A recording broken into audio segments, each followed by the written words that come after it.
زیباګوړ په دوبۍ کې اوسېږي. د ټیک ټاک یو مشهور سټار دی چې عزتمنو هغې هم د مفتي سرداري صاحب ماشومانو سره څومره درهم مدد وکړه. ځکه عزتمنو چې په سوشل میډیا باندې همدغسې خبرونه روان دي چې زیباګوړ د مفتي سرداري صاحب کورنۍ سره 1,00,000 درهم د مدد وکړو. بل سټ عزتمنو ویل کېږي چې صاحب 10,000 درهم یې. راځئ مینوال مکمل تفصیلات زه تاسو سره په دې ویډیو کې شریک کوم. موږ د ویډیو تر اخره پورې وګورئ چې تاسو ته پوره معلومات در ورسیږي.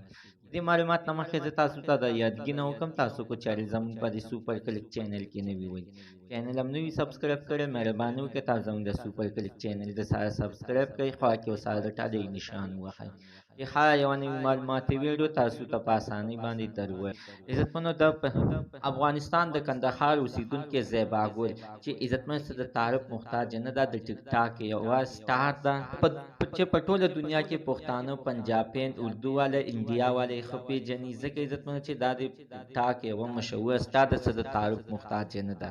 اوس عزتمنو په سوشل میډیا باندې همدغه شانتې ویل کېږي چې زیباګوړ هم د مفتي سرداري صاحب ماشومانو سره 1,00,000 درهم مدد وکړلو. بل سټ عزتمنو ویل کېږي چې نه 10,000 درهم مدد یې ورسره کړی دی او بېقاعده کوشش کوي چې نور هم ورسره یعنې وکړي چې موږ عزتمنو په خپله باندې د مفتي سرداري صاحب ماشومانو سره رابطه وساتله. هغوی ویل چې نه تر اوسه پورې موږ سره چا لا مدد نه دی کړی. او بیا زیباګوړ په خپله په دوبۍ کې یو کاروبار کوي، خپله د پیسو وږي د پیسو دپاره کم کارونه نه کوي، نو هغه به یعنې موږ سره یعنې څه مدد وکړي. مینهوال د دې خبرو نه معلومیږي چې یعنې دا خبرونه دروغ دی، دې کې څه رښتیا نشته دی. زیباګوړ نه چې هېچا مو سره تر اوسه پورې مدد نه دی کوي. ښه خبره ده، هر انسان ته پکار دی چې مدد ورسره وکړي، ځکه چې واړه ماشومان دي چې تربیت یې ښه وشي او د پلار درجې ته ورسېږي. زموږ د عزتمنو ته نن ورځې معلومات د دې ځای پورې.